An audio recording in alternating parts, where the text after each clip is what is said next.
कर्ता कर्म विभाव को मेट ज्ञानमय होए। कर्म काटि शिवपुर बसे नमो सेध मद खोए। मंचस्थ समस्त विद्वद्गण, उपस्थित सभी साधर्मी बंधु, आज का गोष्ठी का विषय कर्ता कर्म अधिकार के आलोक में आचार्य कुंद कुंद देव की उन गाथाओं को समझने का प्रयास करना है जो हमारी कर्तृत्व की छोटी से छोटी भूल से लेकर बड़ी से बड़ी भूल तक का समाधान करते हैं। सच कहिए, हमें कोई मिथ्यात्व पकड़ में नहीं आता। हम कहते हैं हमें हमारे बच्चों से ममत्व नहीं है, हमें समाज से कोई ममत्व नहीं है। इसके बाद भी ले दे करके हम करना तो उन्हीं में ही कुछ चाहते हैं।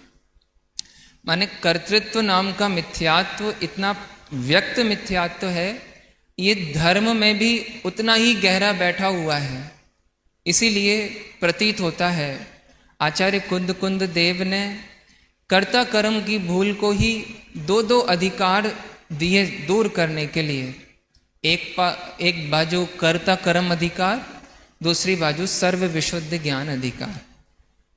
विषय हमारे सामने यह है, पर द्रव्य के मध्य ज्ञानी की स्थिति। भाई साहब, जब जयपुर महाविद्यालय में कर्ता कर्म अधिकार का विषय पाठ्यक्रम में आता है और आदरणीय शांति जी भाई साहब इसे बहुत ही संतुलित रूप से पढ़ाते हैं, लेकिन जितना सुलझने में मतलब जितना सरल जीवा जीव अधिकार है उतना ही कंट्रोवर्शियल, उतना ही थोड़ा सा क्लिष्ट कर्ता कर्म अधिकार पड़ता है। जीवा जीव अधिकार तो एकदम सीधी डायरेक्शन में चलता है, वर्णादि मेरे नहीं, रागादि मेरे नहीं, द्रव्य कर्म मेरा नहीं, भाव कर्म मेरा नहीं, नो कर्म मेरा नहीं। लेकिन कर्ता कर्म अधिकार का तो ट्रिगर बार बार बदलता रहता है। एक गाथा में पहले कहा कि रागादि भाव मेरे कर्म नहीं हैं, उन्हें अपना कर्म मानना अज्ञान है, वो पुद्गल के कर्म हैं। फिर एक दफे कहते हैं नहीं नहीं, जीव ही परिणमित होता है, उसके ही कर्म है। फिर कहते हैं नहीं, गुणस्थान करते हैं, पुद्गल ही व्याप रहा है। नहीं नहीं, जो परिणमित होता है वो करता है। तो अज्ञानी अज्ञान का, ज्ञानी ज्ञान का। मैं आपको बताता हूं, उस समय ऐसी द्वंद्व भरी स्थिति हो जाती है, कोई समाधान निकलता नजर नहीं आता है। इसीलिए मैं इस प्रसंग में गुरुदेव श्री को बड़े ही श्रद्धा के साथ याद करता हूं। प्रवचन रत्नाकर या समय सार सिद्धि में जो उन्होंने अचूक समाधान दिए, जो संतुलन सिखाया, जो प्रयोजन को समझाया, उससे सारी बाधाएं दूर हो जाती हैं। तो इस प्रकरण को मैं स्वामी जी के ही प्रवचन रत्नाकर आदि के आधार से कुछ सरल सरल भाषा में आपके बीच रखता हूँ। आप उसका मुख्य उद्देश्य समझेंगे तो आपको बहुत आनंद आएगा, आप हल्के हो जाएंगे। आइए अपन एक साथ आगे से लेके पीछे तक एक्चुअलिटी क्या है, कर्ता कर्म की वास्तविकता क्या है, इसे कुछ बिंदुओं से समझते हैं। मैं तो बड़ा ही आश्चर्यचकित हूँ। स्वामी जी ने हर गाथा गाथा में, प्रकरण प्रकरण में दो शैलियां बताई। आगम परमागम का विरोध, अनुभूति और जीवन का विरोध, इन दो शैलियों से दूर हो जाता है। एक दृष्टि प्रधान शैली और इसके बाद आएगा ज्ञान प्रधान शैली। जो भी अध्यात्म का अभ्यास करते हैं, परमागमों का स्वाध्याय करते हैं, वे जरूर इन दो शैलियों का स्वरूप और इनका प्रयोजन, कहने का ढंग और क्या प्रूफ करना चाहते हैं उससे समझेंगे तो आपको कभी कोई विरोध नहीं आएगा। आपके जीवन में व्यवहाराभास, निश्चयाभास, उभयाभास जन्म ही नहीं लेगा। पहले दृष्टि प्रधान शैली को समझते हैं। दृष्टि प्रधान शैली अनुभूति की धारा, निर्विकल्प अभेद ध्रुव चैतन्य का अनुभव। दृष्टि मतलब शुद्धात्मा की अनुभूति। तो दृष्टि में तो दो सत्य सामने रखे जाते हैं। भगवान आत्मा त्रिकाल अकर्ता है। क्या कहा? भगवान आत्मा कैसा है? भगवान आत्मा मतलब कौन? वैसे तो आप कहेंगे मैं स्वयं, लेकिन मिलावटी नहीं, 9 तत्वों में भी जो एक रूप रहता है, सदा रहता है, बदलता नहीं है, पर्यायों के प्रवाह में भी जिसकी पारिणामिकता नहीं बदलती। अरे जो निगोद में सो ही मुझ में सो ही मोक्ष मधार, ये है वह ज्ञायक भाव, ये है त्रिकाल अकर्ता। त्रिकाल अकर्ता मतलब कोई दोष ही नहीं है। क्यों? करने का सारा जिम्मा यदि किसी ने लिया है तो वो है तत्समय की योग्यता, यही वास्तव में करता है। मैं आपसे सच कहता हूं, इन 2 बिंदुओं पर आप जितना गहरा बैठेंगे आपको उतना उतना रिलैक्स होता जाएगा।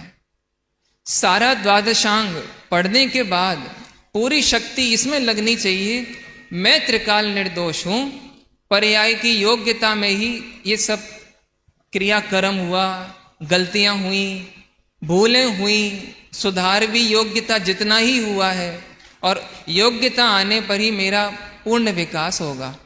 अगर आपने ये 2 धाराएं समझ ली तो कर्तापने की भ्रांति कभी माथे पे आएगी नहीं। एक उदाहरण से स्पष्ट कर देता हूं। हाल का जन्मा बालक है, ठीक है, उसे कुछ नहीं मालूम किसके साथ कैसा व्यवहार करना। तो नरेंद्र मोदी जी की गोद में वो गया और उसने उनके कपड़े खराब कर दिए। तो प्रश्न है, बालक दोषी है कि नहीं है? बोलो, क्या कहते हो आप लोग? बालक को इस अपराध की सजा मिलना चाहिए कि नहीं? समझ में आया? छोटे से बच्चे ने नरेंद्र मोदी जी के कपड़े खराब कर दिए, तो बालक को दोष देना कि नहीं देना? तो किसने किए? बालक ने नहीं किए तो किसने किए? तो आप बोलोगे बालक ने नहीं, उस बचपने ने, बालक की योग्यता की कमी ने, बालक की जितनी उम्र है, जो उसका पर्याय की योग्यता है उतना ही तो करेगा। ऐसे ही आप अपने आप से पूछो, मैंने भूतकाल में पाप किए थे या भूतकाल में योग्यता ही ऐसी थी, और वर्तमान में मैं कुछ कर नहीं पा रहा हूं या वर्तमान की योग्यता ही ऐसी है, और आगे भी मैं कितना कर पाऊंगा? योग्यता से ज्यादा तो तीर्थंकर भी नहीं कर सकते, तो भला मैं कैसे कर लूंगा? तो मैं कौन हूं? मैं त्रिकाल निर्दोष ज्ञायक हूं। क्यों कौन हूं मैं त्रिकाल निर्दोष ज्ञायक हूं। ये ऐसी अचूक औषधि है, इसको जानने के बाद भूतकाल का कोई गिला शिकवा नहीं रह जाता, कोई आगे का झूठा स्वप्न नहीं रह जाता। मुझे ये करना है, मुझे जल्दी से जल्दी काम करना है, नहीं, मुझे सारे काम समय पर ही होना है और मुझे मात्र उनका ज्ञायक ही रहना है। इसको समझेंगे तो आपको बहुत स्पष्ट होगा।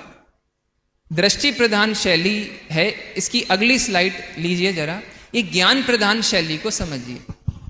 ये दृष्टि प्रधान शैली ऐसे समझ में नहीं आती, इसलिए इसको ज्ञान प्रधान शैली को समझाते समझाते तब ये जाके समझ में आती है। ज्ञान प्रधान शैली मतलब क्या होता है? द्रव्य गुण पर्याय की स्वतंत्रता। किसकी स्वतंत्रता? द्रव्य गुण पर्याय की स्वतंत्रता। जो परिणमित हो, माने द्रव्य गुण पर्याय को अखंड करके जो परिणमित हो वो करता। पर्याय, गुण, द्रव्य तीनों एक वस्तु हैं। वस्तु एक, त्रय नाम। एक वस्तु के 3 नाम हैं। जो परिणमित होता है तो वो करता है। आप ध्यान रखिए, हम इस प्रश्न का उत्तर खोज रहे हैं, पहलगाम हमला किसने किया? तो जो करता है माने वही परिणमित हुआ है, और जो परिणमित हुआ है वो करता है। अज्ञानी अज्ञान से परिणमित हो रहा है, इसलिए अज्ञानी अज्ञान का करता है। ज्ञानी ज्ञान से परिणमित होता है, इसलिए ज्ञानी ज्ञान का करता है। समझ में आ रहा है कि नहीं आ रहा है? बोलने का विकल्प से परिणमित होने से उस राग का कर्ता मैं हूं, और ये ध्वनि स्पीकर फैला रहे हैं, इसलिए उसके कर्ता वे हैं। समझ में आ रहा है? पर्याय रूप से परिणमित होता हुआ द्रव्य ही उसका करता है। स्वामी जी ने बारंबार दफे दफे इन प्रश्नों को उठाया। ऐसा क्यों बोलते हैं कि आत्मा त्रिकाल करता है? और नहीं नहीं यहां बोल रहे हैं कि आत्मा ही करता है, तो यहां यही लेना, परद्रव्य परिणमित नहीं हो रहा है, इधर ही परिणमित हो रहा है, जीव ही परिणमित हो रहा है। परद्रव्य का निषेध है, इसलिए स्वयं ही करता है क्योंकि परिणमित होता है। ठीक है, एक चीज और ले लेते हैं यहां, भाई साहब ने स्पष्ट तो की थी, ज्ञानी के जीवन में क्या राग द्वेष नहीं होते? ज्ञानी के जीवन में क्या कषाय नहीं होती? अरे कई कई प्रसंग में तो वो अज्ञानी से ज्यादा दिखाई देती है। ज्ञानी की कषाय करने की या उसके जीवन में लेश्याओं की स्थिति कई बार अज्ञानी से ज्यादा दिखती है। तो प्रश्न है, ज्ञानी के राग द्वेष जो हो रहे हैं उसका तो वो करता है कि नहीं है? हम प्रकरण से ही जोड़ रहे हैं, परद्रव्य के बीच ज्ञानी की स्थिति। परद्रव्य मतलब द्रव्य कर्म, भाव कर्म, नौ कर्म। एक बार बोलिए जरा, द्रव्य कर्म, भाव कर्म, नौ कर्म। द्रव्य कर्म तो भिन्न द्रव्य में गए, नौ कर्म भिन्न द्रव्य में गए, लेकिन जो भाव कर्म हो रहे हैं स्वयं ही परिणमित हो रहा है। तो ज्ञानी अपने ज्ञान के साथ साथ राग का करता है कि नहीं? अब ये है जैन शासन की विचक्षण अलौकिक धारा। बोले आप पहले ये बताओ, वो जो ज्ञान रूप से आनंद कर रहा है उसके सामने वो अस्थिरता का राग क्या मायने रखता है? कब तक टिकेगा? वो इतना सा नगण्य है। ज्ञानी के राग द्वेष भागते हुए भूत जैसे हैं। बार बार समझना, आगम के साथ साथ कई बार यही चीजें तकलीफ देती हैं। इतना बंद है, इतनी प्रकृतियां बंध रही हैं, जीवन में आर्त ध्यान भी है, रौद्र ध्यान भी है, इसके बाद भी काय का ज्ञानी है? अरे उसने जिस ध्रुव को छू लिया है, वो जो ध्रुव पर बैठ गया है, जिसने वस्तु की स्वतंत्रता जान ली है, उसको अब अनंतानुबंधी वाला राग द्वेष नहीं रहा। और वो इतना मैटर करता है, वो इतना ज्यादा मतलब महत्वपूर्ण है, उसके जाने के बाद ज्ञानी का संसार सिमट के रह जाता है। ये दो बातें आपको समझ में आई? इससे पिछले की स्लाइड लीजिए एक बार। एक प्रयोजन परक शैली और समझिए, ये बहुत महत्वपूर्ण है। टोडरमल जी ने 7वें अध्याय में इसे बहुत अच्छे से हाईलाइट किया। क्या कर्म राग का करता है कि नहीं है? द्रव्य कर्म के कारण राग द्वेष होते हैं कि नहीं है? क्योंकि इन गाथाओं में बार बार यही समझाया है, राग द्वेष आत्मा से नहीं जुड़ता है, आत्मा का व्याप्य व्यापक नहीं है, कर्म का व्याप्य व्यापक है। एकदम ऊपर जाने वाली बात है। आपको समझ में आया? एक बच्चे ने पत्थर गाड़ी में फेंक दिया, कांच फोड़ दिया, तो पड़ोसी लड़ने आ गए। तो उसकी माँ उसका बचाव करती हुई बोली, हमारा बच्चा पत्थर फेंक ही नहीं सकता। तो सीसीटीवी दिखाया, तो बोले पत्थर किसने फेंका? तुम्हारे बच्चे नहीं तो फेंका है। तो बोले पहले देखो कौन आया था। वो जो इस गली में रहने वाला कल्लू है ना, कल्लू सबको उकसाता रहता है, उसने मेरे बच्चे को उकसाया है, मेरा बच्चा पत्थर नहीं फेंक सकता। अब प्रश्न पूछता हूं, बच्चे ने पत्थर फेंका कि नहीं फेंका? तो ये क्यों बोल रही मेरा बच्चा पत्थर नहीं फेंक सकता? पड़ोसियों से रक्षा करनी है, इसलिए बोलते मेरे बच्चे ने पत्थर नहीं फेंका। और पड़ोसी गए तो मम्मी ने बच्चे के कान पकड़ के बोले, क्यों बे नालायक, पत्थर क्यों फेंकता है? अब बच्चा असमंजस में, अभी बोल रही थी पत्थर ये फेंक, इसने नहीं फेंका, अभी बोल रही है तू नहीं फेंक। है क्या? जब स्वभाव की दृष्टि करानी है तो राग मैंने नहीं किया, किसने किया? किसने किया? कर्म ने किया, पर मैंने नहीं किया। ये इसका उत्तर है। टोडरमल जी ने लिखा, स्वभाव अकर्ता है इसलिए बोलते हैं कर्म करता है। रियलिटी ये एक बोलने की टोन है, ये व्यंजना शैली है। वास्तविकता ये है मैंने नहीं किया इसीलिए कर्म ने किया। आपको समझ में आ रहा है? शंकर जी का धनुष किसने तोड़ा? तो इसके दो उत्तर हैं, रामचंद्र जी ने तोड़ा, और दूसरा उत्तर और मजेदार है, मैंने नहीं तोड़ा, फिर जिसने तोड़ा हो तो तोड़ा हो। ऐसे ही राग किसने किया? मैंने नहीं किया, मैं ज्ञान को करता हूं, ज्ञान ही मेरा स्वाधीन पने परिणमन है। अब राग कर्म दिख रहा है तो जरूर कर्म नहीं किया होगा, और तो कोई दिख नहीं रहा है। तो इसका प्रयोजन ग्रहण करना आप। स्वभाव की दृष्टि में अकर्ता इतना अच्छे से भासता है कि तनिक भी कर्तापने का उस पर भार नहीं देते। तो अब कर्म ही कर रहा है, वो कर्म ही भोग रहा है, मैं नहीं भोगता। ठीक है, अगली स्लाइड और ले लीजिए। अब इस स्थिति में ज्ञानी क्या करता है? द्रव्य कर्म बंध रहे हैं, भाव कर्म भी हो ही रहे हैं, नो कर्म भी चल रहा है, 4 संज्ञाएं होती हैं, साता साता वेदनी का भी काम होता है। ज्ञानी करता क्या है? तो ज्ञानी माने कौन? ज्ञानी माने कौन? जिसने आत्मा को त्रिकाल निर्दोष जाना है, पर्याय को ही भवितव्य प्रमाण स्वीकारा है। ऐसा ज्ञानी कर्म, द्रव्य कर्म, नौ कर्म का कर्ता आत्मा नहीं है। 3 लॉजिक दिए हैं, लॉजिक समझ लीजिए। 3 शब्द हैं। निर्वर्त्य, पहला शब्द क्या है? निर्वर्त्य। निर्वर्त्य मतलब होता है नया उत्पन्न करना। ठीक है। विकार्य, विशेष कार्य करना माने बदल देना। दादा उदाहरण देते थे, गेहूं उत्पन्न करना है निर्वर्त्य, गेहूं के बिस्किट बना लेना ये है विकार्य, और बिस्किट को खरीद लेना ये है प्राप्य। तो प्रश्न, ज्ञानी द्रव्य कर्म को उत्पन्न करता है? नहीं, वो तो भिन्न द्रव्य है। शरीर को करता है, वो भिन्न द्रव्य है। राग द्वेष को करता है? नहीं, राग द्वेष को नहीं करता। राग द्वेष आत्मा कैसे करेगा? आत्मा तो ज्ञान करेगा। तो ज्ञानी द्रव्य कर्म, नौ कर्म, भाव कर्म को नया उत्पन्न नहीं करता, उनको बदलता नहीं है अपने हिसाब से, जैसे बदलने हैं वैसे ही बदलते हैं, और उन्हें आत्मा प्राप्त भी नहीं करता। आपको समझ में आया? अगली स्लाइड और देख लीजिए। दूसरा लॉजिक दिया, इनके साथ आत्मा का व्याप्य व्यापक भाव नहीं है। कौन सा भाव नहीं है? व्याप्य व्यापक भाव का गणित अलग ही है। न्याय में पढ़ते हैं, जो ज्यादा में फैले वो व्यापक, थोड़े में फैले वो व्याप्य। और इधर लेना, जिसके साथ जिसकी आदि मध्य अंत में व्याप्ति हो वो व्याप्य। तो राग के साथ कर्म की व्याप्ति है, आत्मा की व्याप्ति नहीं है। समझ में आया? जब जब राग होगा तब तब आत्मा होगा, ये जरूरी तो है। कर्म जरूर होगा, पर जहां जहां आत्मा है वहां वहां राग होता है क्या? सिद्धों को राग है, सिद्धों को द्रव्य कर्म है, सिद्धों को नो कर्म है। तो राग की व्याप्ति, कर्म की व्याप्ति, संयोगों की व्याप्ति पुद्गल के साथ है, कर्मोदय के साथ है, मेरे साथ तो नहीं है। ये लॉजिक सिर्फ बुद्धि का विषय नहीं है। आप एक बार अंतर में बैठ के देखिए, मैं मेरे हिसाब से क्या शरीर को बदल पाता हूं? क्या मेरे हिसाब से मैं अपने परिणामों को बदल पाता हूं? क्या मेरे हिसाब से मैं कर्मों को ले दे सकता हूं? तो कितना इजीली प्रूफ होता है, मैं तो अकर्ता ही हूं, मैं बिल्कुल भी करता नहीं हूं। आपको समझ में आ रहा है? जरा सोचिए, आप भूख को 4 बजे से पहले लेके क्यों नहीं आ पाते?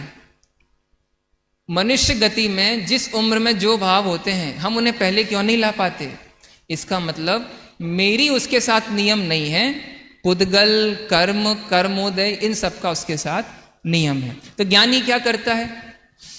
ज्ञानी मतलब स्वभाव को अनुभवने वाला, निर्दोष स्वीकारने वाला मात्र जानता है, और उसका सब कुछ ज्ञान ज्ञान ज्ञान में ही है। बात भी समझिए, यहां स्वामी जी ने बहुत अच्छी बात कही है। अंतिम बात बोल के विषय पूर्ण करूंगा।